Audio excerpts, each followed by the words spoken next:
The first of which these speakers that I'm so grateful for is Karen Warren, who recently retired after 36 years teaching and leading trips at Hampshire College. She has taught courses in experiential education, outdoor leadership, wilderness studies, and social justice. She has written and spoken extensively on social justice issues in the outdoors. Please join me in welcoming up to the stage Karen Warren. Master narratives. You ever think about master narratives? I do. I think about them all the time. But if you're not like me, let me tell you that a master narrative is this great big story from which all the other stories emanate. It's a story about how the world works, but it's the story of how the dominant culture says the world works. Like take Columbus. The master narrative said Columbus discovered America, but indigenous people would not support that master narrative because it's not true. I think there's a master narrative in outdoor adventure education. Let me tell you a story that happened to me early on in my career that illustrates this. I was teaching a class at Hampshire College called Women and Girls in the Outdoors. In our program, we had this big North canoe. And I thought, wouldn't it be a great idea to use that canoe for community building and canoe to an island in the Connecticut and have class? So my 12 women students arrived that morning, and we put the canoe up on the van. But wait, that canoe, that fiberglass monstrosity of a canoe, was 30 feet long, about half the stage, and weighed over 500 pounds. So we didn't just flip it on top. Instead, my students struggled and failed. Those women regrouped themselves, tried again, and failed. Young women who were so used to having a man do the heavy lifting for them, all of a sudden realized it was going to take their muscle and their brains to get that canoe on the top of that van. So when we finally did, after they stepped up, it was a moral and physical victory. They were so psyched. So we head down to the river, we unpack, we start paddling to the island. They're laughing hysterically because they're trying to steer this canoe. It's going all over the river. Student to bring a photo of themselves, and we circle up. I had asked each student to bring a photo of themselves as a young girl. And we sat in a circle, and each woman shared their story of being that young girl to being a woman outdoors. It was one of those powerful moments in my career where I just totally knew why I do this stuff. So class was over. No one wanted to, but we paddled back. And as we neared shore, I looked and I saw this man come down to the beach. And he was watching us, and he had a half smile on his face. And the women landed the canoe, and they were getting ready to pack it back up. And at that moment, that man turned to us, reveling in their power as women outdoors. And at that moment, that man turned to us and said loudly to the whole group, "What are you girls doing out here all alone in the outdoors?" There it was, the master narrative of outdoor adventure education. What are you girls doing out here all alone in the outdoors? The idea that a woman can't be in the outdoors without a man. But you know what's cool? As a teacher, I get to invent classes that flip the master narrative. So let me tell you about a class I designed in wilderness studies at Hampshire called Backyard Wilderness. The idea was I was going to flip them, and that it does. It says that wilderness only exists in places like Yellowstone and Alaska, and that it does exist in our backyard. I was so excited by the syllabus. I had planned activities for each of the readings. So we were going to go on a swamp walk, and we were going to emerge head to toe covered in mud. And we were going to go to a urban community garden and harvest vegetables and give them to the food bank. And we were definitely going to leave no child, there was going to be no child left inside when we worked with those campus center daycare kids. And we were going to volunteer for a program working with people with disabilities, getting the syllabus and help them push their all-terrain wheelchairs, and much more. And I was explaining the syllabus, and the students were nodding and smiling because they know it's not going to be a traditional class. And I'm on my first class high that's going, whoa, this is really going to work. And we get to the end of the class, and a student speaks up, and she says, it looks like all our readings are by white men. Is that true? And I look through her eyes down at the syllabus, and I see Leopold and Nash and Cronin and Thoreau and Louvre, all white men. I start to stumble through this explanation when I stop. How important these writers are to the canon of environmental literature. When I stop and I realize I am contributing to the master narrative. Somewhere in my education, I picked up whose voices were important, and that other writers, women, people of color, either didn't exist, or if they did exist, they weren't as good as these writers. It's made me really question things. So now I'm questioning these best practices of outdoor adventure. Take the comfort zone that we hold all so near and dear in this field. The idea that you take a participant, and if the participant steps out of their comfort zone, they will grow. But whose comfort zone? I think about my well-to-do students, and maybe they could use a little prod to look at their privilege. But then I think about my students without social privilege. Who defines their comfort zone?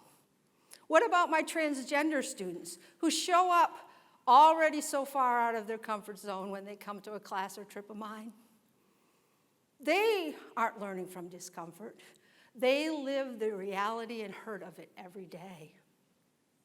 Will they be misgendered, mispronounced? Does anyone even know their pronouns?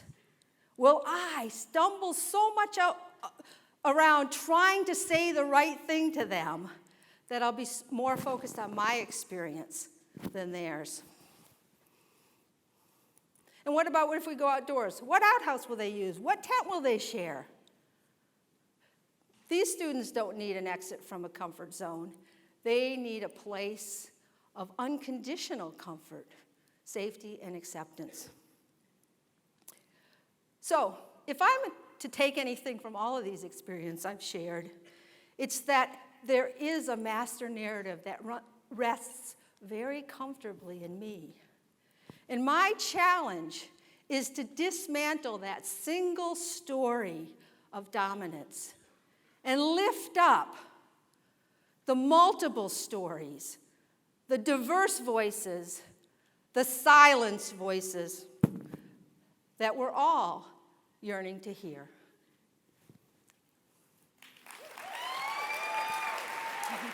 Our next speaker, Deidre, is driven by helping people find their personal definition. She is a Challenge Course graduate assistant at Western Kentucky University. Please join me in welcoming Deidre. Perfection is the greatest magic trick that I can name. If you think about the best magic trick that you have ever experienced, maybe the thing that made it stand out to you the most is how in the moment, you're almost certain there's something bigger going on, but you just can't place it yet. These are the kind of illusions that keep you wondering for a while before the truth is finally revealed. It was a trick of the light, a shift of the hand, it was not at all what you thought it was. Perfection is one of these great illusions. How do I know this? There are 87 years of service between my dad and his immediate family. 23 years of that service are my dad. 10 years of that service are my mom. By age 10, I had the Army acronym leadership, loyalty, duty, respect, selfless service, honor, integrity, personal courage, memorized, still do. And by the time my dad retired when I was in middle school, I'd attended 3 elementary schools in 3 different countries. I grew up in a household that was rooted in leadership, but also in details. One where you couldn't just have a plan, you had to have a backup for that plan, a backup for that backup, and a backup for that backup's backup just in case. And by the end of elementary school, I thought I'd had it figured out. You see, at age 6, I learned that Santa was my parents. Yeah. At age 7, I was really frustrated by the poor service. If there were 6 things on my list, or 8 things on my list, but there were only 6 under the tree, I barely understood math at age 7, but I understood details. And those details didn't add up. At age 8, I realized that there was a system in place. And at age 9, I discovered the best magic trick ever. All systems can be perfected. Christmas that year, I researched everything on my list. I checked the prices at the 4 stores my parents were most likely to shop at. I highlighted the cheapest price. I included notes on upcoming sales. And I even added a picture so that when my parents walked into the store, they knew exactly what they were looking for. At age 9, I did what most websites now will do by default. But I got everything on my list that year. I had finally learned the thing that my parents were trying to teach me. Be perfect. And perfection was this mesmerizing thing, and I took that discovery and I did what we all do after age 9. I got older. When you believe something is magic for long enough, sometimes you elevate it from magic to logic. And by age 20, I had taken perfection from magic to logic. I had already decided that perfect for me was at least 120% effort all of the time. Because when you're the only person like you in a space, you don't want any of your imperfections to be associated with anyone like you that might follow. But that gets hard. Especially because in the 11 years between age 9 and age 20, I was exposed to some of the other minor illusions in life. I was told that my way of interacting was wrong. I was too quiet, too separate, too uninvolved. And to be a good person or to be engaged with a group, you have to behave a certain way. My way wasn't that way. And when you've built up this desire to be perfect for so long, only to realize that you're not, it kind of does something to you.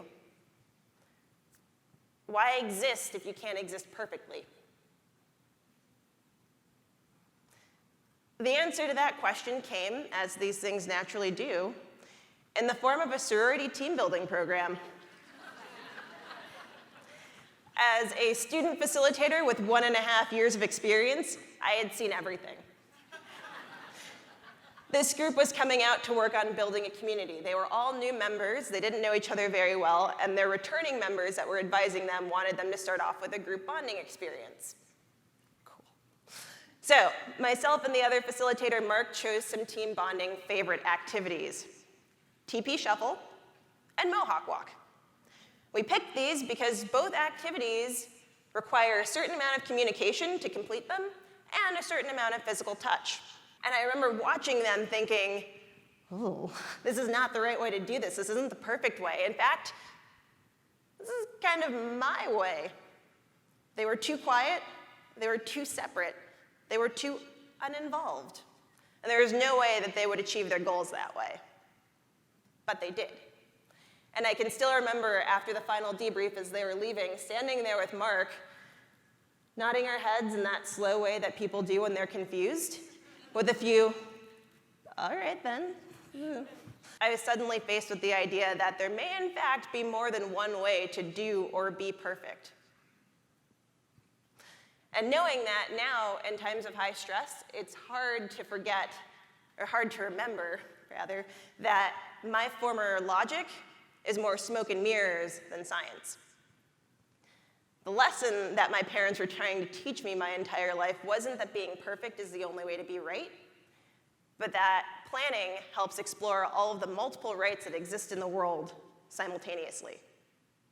And pursuit of perfection robbed me of that and a lot of other things for a long time. But working in this industry has given me answers to questions. And the answer, like the answer of, just go with it. And the answer of, that was not the plan. But that's okay. And the answer of, maybe you're not the black sheep of the group. Maybe you're just the awkward unicorn, and maybe both of those things are equally awesome and valid. And it's because of those answers that I've been able to tackle a question that's been bugging me for years. If perfection is this grand illusion that I say it is, then how is it that I've been able to refer to it as a definitive thing this entire time? The way that I see it now, perfection is the same as any other illusion. A sleight of hand, for example. You can see it, you can define it, but in the end, it's not what you expected it to be. Thank you. Our next speaker, Rachel Hunsell, is the Expeditions Coordinator for the Tragedy Assistance Program for Survivors, also known as TAPS.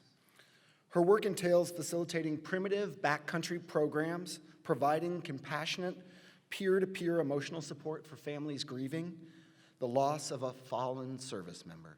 Please join me in welcoming Rachel. It was a bone-chilling winter that year, and a snowstorm had my always cautious mother on edge as me, her, and my aunt were driving down the interstate. My mom was already white-knuckling the steering wheel as the phone rang. It was my dad. His voice was unusually unsteady as he just kept saying, "You need to come home. You need to come home. You need to come home, Cheryl. You need to turn around." And after quite a bit of bickering and countless refusals from my mom, my dad finally hung up. But then he called right back. I could see my mom's big brown eyes begin to well up, and her breath got short. No, no, no, no, no, no, no, no, no, no, no, no, no, no, no, no. We're coming home. And across the median and back down the interstate we went. I could feel myself begin to panic at this point. What began as a whisper in my mom's voice crept into a wail. 2 Marines are at the house. 2 Marines are at the house. 2 Marines are at the house. 2 Marines are at the house. 2 Marines are at the house. 2 Marines are at the house. She just kept saying it over and over and over again. And I could feel the blood rush from my face, and my heart was pounding in my chest like a quick drum. I'd never in my entire life seen my mom's face look like that before. She was shocked. She was panicking. It was like my mom was in another world. I retreated. I put my head between my knees, and a word vomit of useless prayers began to spill out. I was in a state of shock, and I was the most afraid that I'd ever been in my entire life.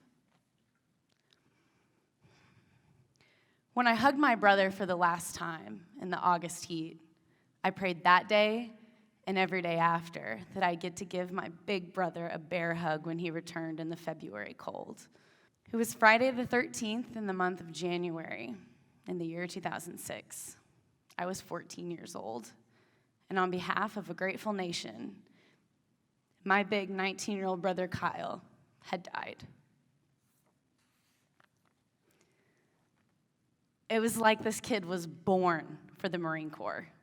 An Eagle Scout who backpacked the trails of Philmont, a young Marine who learned to navigate the wilderness and saw strength from discipline, and a boy who'd convinced his younger siblings to play endless hours of capture the flag in the yard, wrestling action figures and Barbie dolls, and every single generation of G.I. Joe known to man.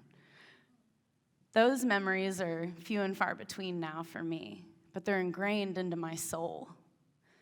And I envision those memories and the few others that I have like them as I forced oxygen into my lungs just over 15,000 feet, and hours before me and 13 other surviving military family members prepared to summit to Uhuru Peak, the big summit of Mount Kilimanjaro. But as I nuzzled myself into my sleeping bag in the afternoon, surrounded by my fellow survivors, also snuggled in their own sleeping bags, bracing the harsh winter winds, the fog began to lift just long enough for me to get what I needed. I could see my big brother Kyle's unforgettable smile as he knelt down to tie my boots, teaching me with each loop. I could see my living siblings cracking jokes and reminding me to find joy as they bundled me up with layers of love. And I could see my parents' faces looking back into mine with pride and encouragement. I wasn't alone. I knew that while I had to physically get myself up that mountain, I wasn't alone. I had an entire support system at home rooting for me. I had an entire support system on that mountain rooting for me. I had spirits in the wind rooting for me. And when it came down to it, I was rooting for me. Every TAPS expedition I'd facilitated, every experience and challenge I had faced had brought me to this moment. Every hour in the gym and on the trail had led me to the tallest freestanding mountain in the world, a beacon of glacial expression upon the equator. In the harsh winter, I already knew what real suffering was. I'd already experienced hardship in the harsh winter winds that day 13 years ago. I was ready for this. So up we went. My feet felt like cement bricks. My stomach like a boiling volcano. My head inflating like a balloon. And my mind like an old burnt CD with one song left without scratches and skips. My tune? Keep going. Take another step. Keep breathing. You are worthy of this. I felt, and as my feet shuffled the final steps toward my summit, I felt myself begin to weep uncontrollably. That mountain gave me something I'd been seeking for the last 13 years of my life, the last half of my life that I've lived without my big brother. It was above the clouds that I had an awakening. I could see every experience behind me and ahead of me through the eyes of a woman who chose to take another step when everything in my mind and body told me to stop. I'm strong because I choose to be. And when I cannot see that within myself, the ones around me help me carry the load until I can take another step on my own. Standing on the rooftop of Africa, looking out at our incredibly, breathtakingly beautiful planet, looking out at the curvature of the earth, I felt my existence transform. Death brought me here. And that awakening, I realized, was just the beginning. What I'd been trying to turn the page on, what felt like my entire life, was actually woven into the binding of my life's book. The life and death of my big brother, Kyle, is ingrained in who I am today and who I am to become.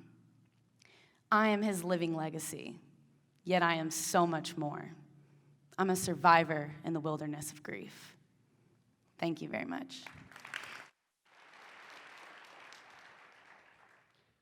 Our next speaker, Jeff Bayerlein, is the director of Virastar, providing training and consulting services to experiential and outdoor education organizations worldwide, and the previous executive director of the AEE-accredited Boojum Institute for Experiential Education. Please join me in welcoming Jeff to the stage.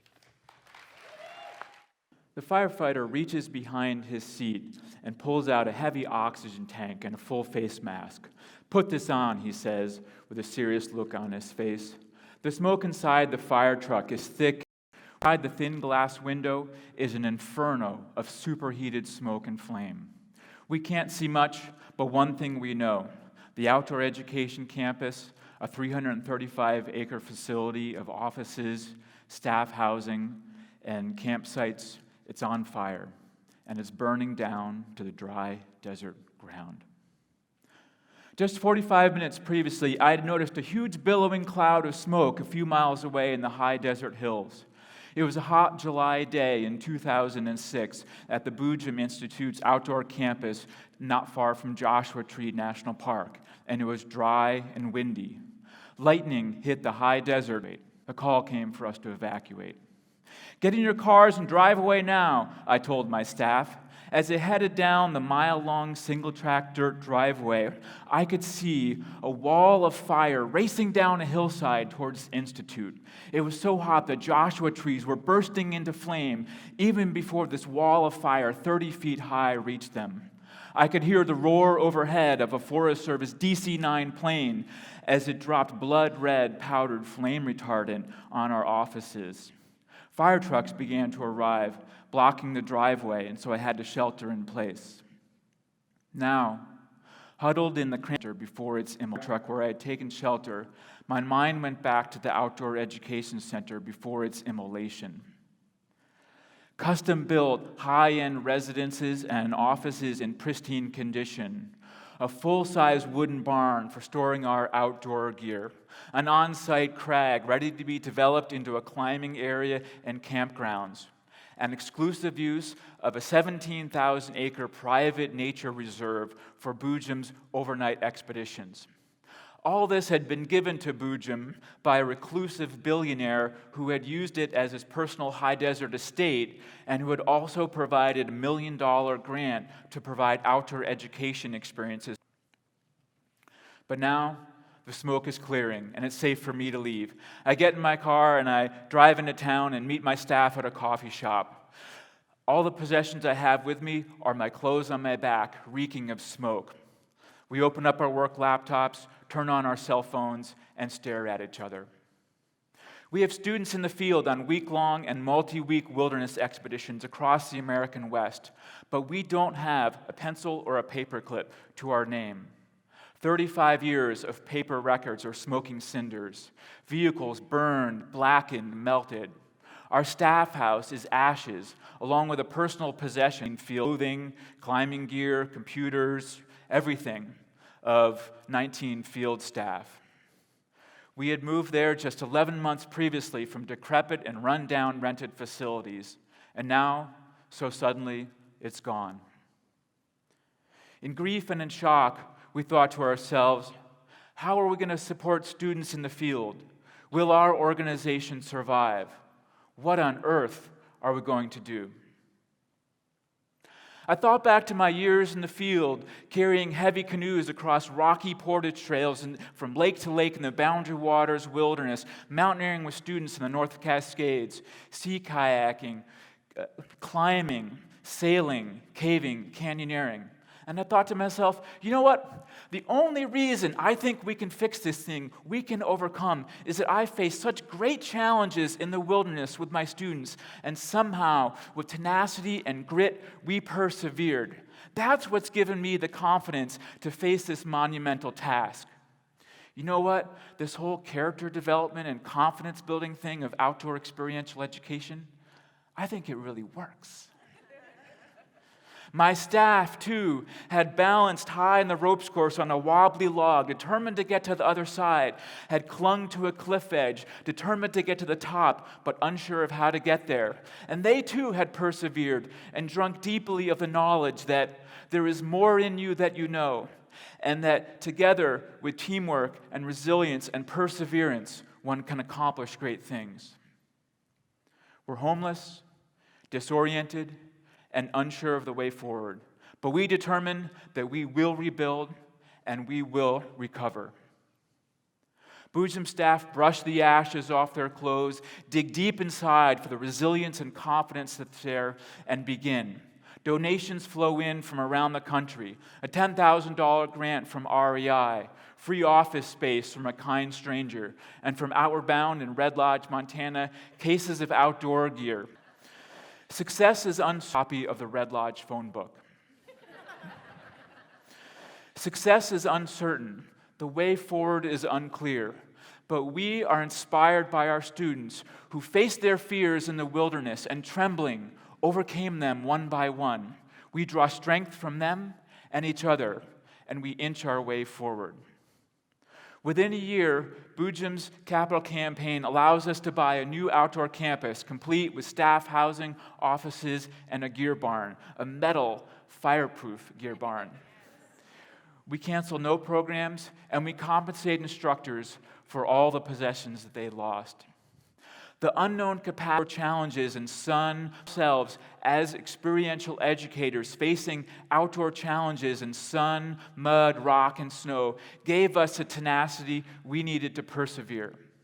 And after many long hours, Boojum staff complete the process of reaccreditation with AEE, which had lapsed in the aftermath of the fire. Today, the new leadership of Outdoor Adventures by Boojum continues to provide life-changing experiential programs for youth. But without the character-building and confidence-developing experiences of outdoor adventure education, this recovery might not have been possible. Experiential educators who provide outdoor adventures to inspire tenacity and character and a positive attitudes towards life's challenges. Experiential educators like you. Thank you. Sam Bragg obtained her Bachelor of Arts degrees in International Studies from Gallaudet University. Sam has always been passionate about the outdoors since a very young age, especially coming from a family with strong roots in agriculture and the outdoors in the great woods of Maine. Sam has discovered many ways to continue her passion and love for the outdoors by working at different local farms, camps, and conservation programs.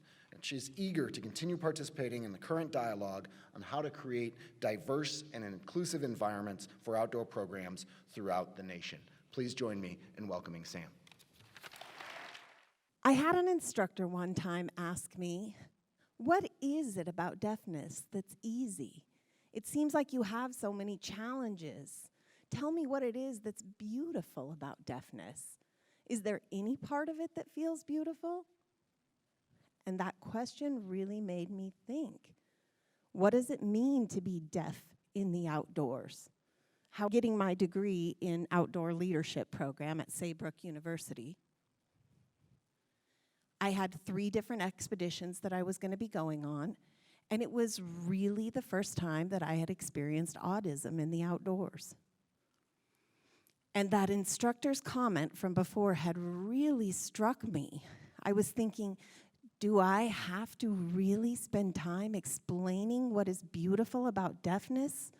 Is that something that hearing people don't understand, that our culture and our values and our language are not a beautiful thing?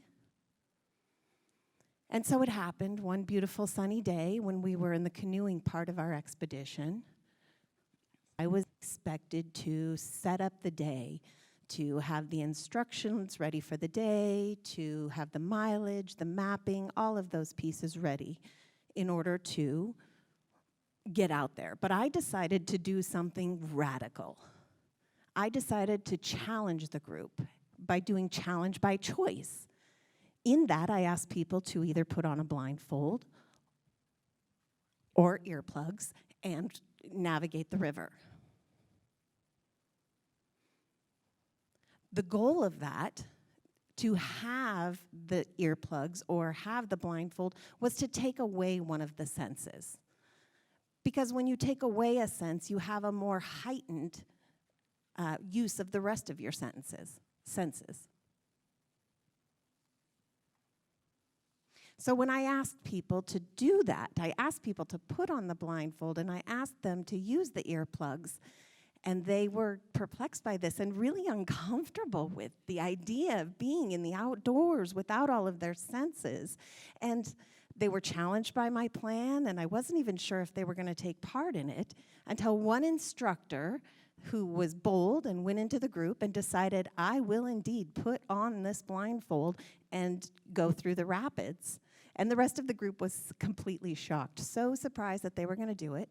Nearby, and that instructor knew with another instructor who would be nearby, and that instructor would then yell out the different commands in order to navigate the river. Go left, go right.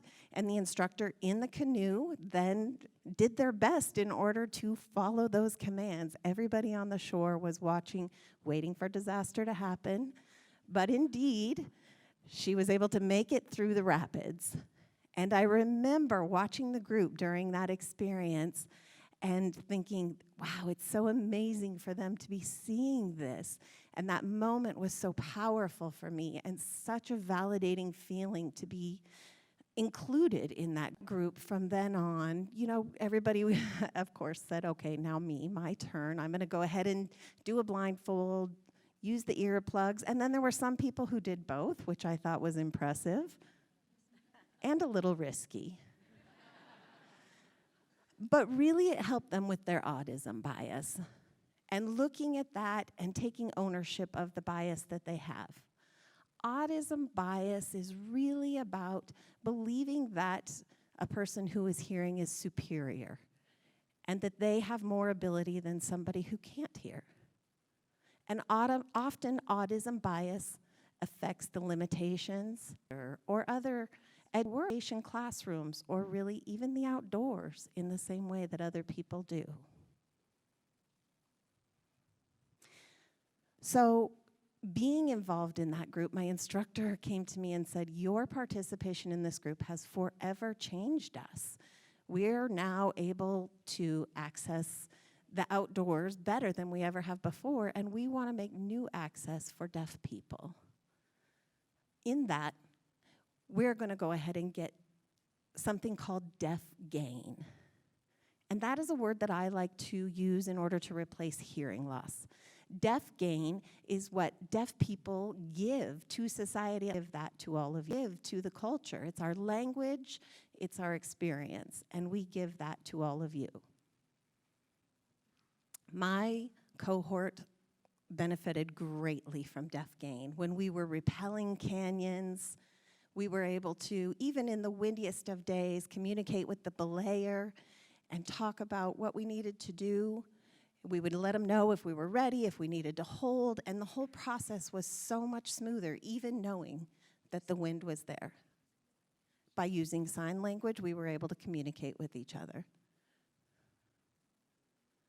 And the other time that we had deaf gain was doing worms. You know, we're trying to communicate. All of that about how to traverse the river, where we're going to come across the rapids. All of that discussion we could have in depth with this 3D model.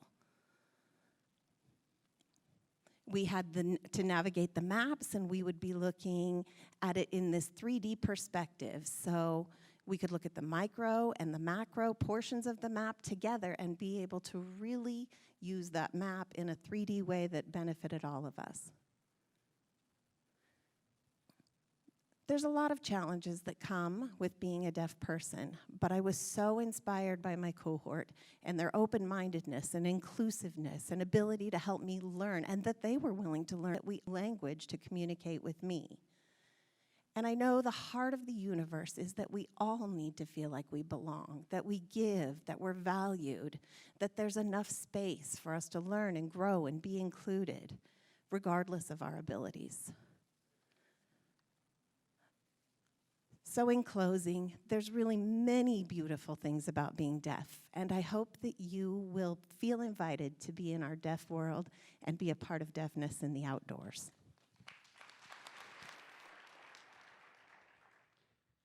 Our next speaker, Michelle, comes to us from Chicago, Illinois. She is currently a senior instructor for the REI Co-op Experiences, where she is responsible for training, teaching, and developing outdoor programs for the upper Midwest region. Michelle began her work with the outdoors at a Texas Women's University, where she worked with students to rethink and redefine the outdoors. Most of all, what she hopes her work will to always belong to is the belief that the outdoors is a place for all. Please join me in welcoming Michelle to the stage. In 1986, my mother broke the Rio Grande with her body. From Colombia to the airport in Mexico City, my mom tells me about how she wore a white suit and the tallest heels. She tells me she looked so fancy that day that someone took a picture of her. She tells me, Michelle, I'm in a magazine somewhere. She was told to dress up nice that day so that she didn't look like an immigrant. From Mexico City with her nephew at her hip, I think about all of the hope that it took my mother that day to be at the hands of strangers in the passenger seat of a truck, pretending that the coyote is her husband and her nephew her son, while 15 people jammed like sardines underneath the truck, sweating, but hoping to become more of who they are and more of who they do not yet know. Once they get to the river, they tell everyone to get out, and they say, take off all of your clothes, so that when you cross, they do not know who you are, and on the other side will pick you up. Soon after, how my mother came to this country. Soon after, my mother met my father. They'd get married, and my mom would become a US citizen. But it wouldn't be until about 6th grade that I'd realize, as Gloria Anzaldúa would call it, that I was at the borderlands of my own existence. My mother would be dropping me off at school one day, and just as my friends would get a glimpse of her, they'd say, "That's your mom?" You see, my skin color and my language, they have a sort of privilege associated with them. So much so that every time my new friends would meet my mom, I would have to convince them that my mother was in between two worlds. And so there I was my whole life, in between two worlds of not quite American, not yet Colombian, somewhere in between. I spent many of those years after that thinking about and questioning my identity. And like most people, I entered into college still questioning my identity. But in the midst of that, I had no idea that I would meet a girl who would teach me what backpacking was for the first time. This girl, she said she was going to spend her summer backpacking on the Pacific Crest Trail. Now, I had never heard of the Pacific Crest Trail, but when I did, I thought that it was a far distance, really crazy. That people would walk such a far distance with everything they need on their backs for fun. I asked her so many questions, and all of the good questions, like, what do you eat? Where do you sleep? Do you carry a gun? And after this long conversation, she was like, you should come with me. I went home and I researched, I read. My new friend even gave me the book Wild to read. After becoming basically obsessed with this idea, I thought I knew to do this thing. But first, I knew that if I wanted to go backpacking, I would have to convince my Colombian mother that walking in the woods for months on end was a good idea. I spent weeks trying to convince her, y'all. Like, I even invited all of my friends over to eat empanadas in Encurtido to convince my mom that this was a good idea. Needless to say, nothing worked. And it wouldn't be until a quiet moment in the kitchen, just my mom and I, and she'd turn to me and she'd say, Michelle, I just don't understand.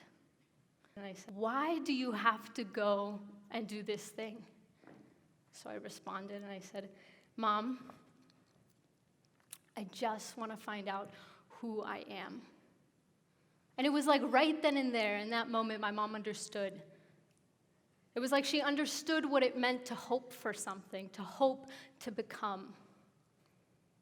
I think she understood how profound it was for me to ask the question of, who am I?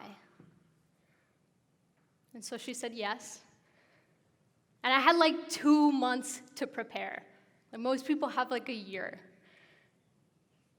My parents helped me get most of what I needed, and I did like a couple training hikes. And then my friend and I, we flew to LA, and near a town named Agua Dulce, we started our hike on the Pacific Crest Trail. Over the course of 2.5 months, I made new friends who became my trail family, and it was there that I would see each person every day show up as themselves no matter what they were carrying. There was real grief and real joy out there on trail. And the outdoors gave us space to share our full selves with one another. And somehow, in a 10-person, beautifully different trail family, at the top of every pass, we would wait for one another. And at the end of each day, we would rest next to one another, like sardines in a caraparo. I found such a profound sense of belonging on the PCT. That when I got back, I actually decided to enter into the outdoor industry. You know, it was like there wasn't anything trying to fit me or mold me into something that I wasn't, and that meant so much to me. That I actually decided to enter into the industry, and when I did, I was somewhat disappointed because I didn't feel that same on the PCT within the industry. I think within the outdoor industry, we're often faced with the question of why certain people, certain groups of people are not getting outside. And this question, it brings me back to my mother's story. Before I get into it, I have to say that my mother is the bravest wilderness that I know. Because no matter how difficult it was that day to come to this country, she showed up. And I would not, but I think of how my mom and my mother being so brave. But I think of how my mom immigrated to this country. How the first thing she had to do was assimilate. She had to learn the language and the culture and the way to fit in. And I wonder if that's what we ask of people when they enter into this industry too. When people show up, do we ask them how they've experienced the outdoors?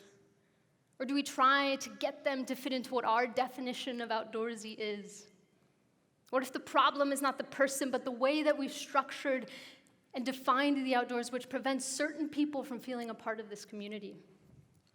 I think we meet each person, of deconstructing our ideas of what the outdoors is so that we can meet each person where they're at.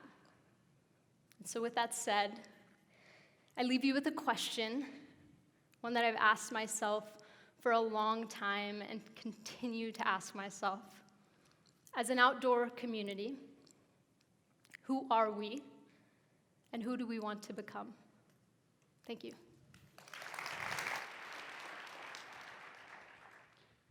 Thanks to all of our speakers for the utilization of this ancient Neolithic technology, storytelling, a tool that helps build community. And while many of us have a background in the outdoors and are used to sitting around the fire telling tales, we're often faced with this simple and profound revelation that we're all experiencing here differently. Man, right? That we are, based on our past experiences, experiencing these stories with our own lenses. And so I encourage you all to think about, what's your narrative? What story about this place or others here do you want to learn more about?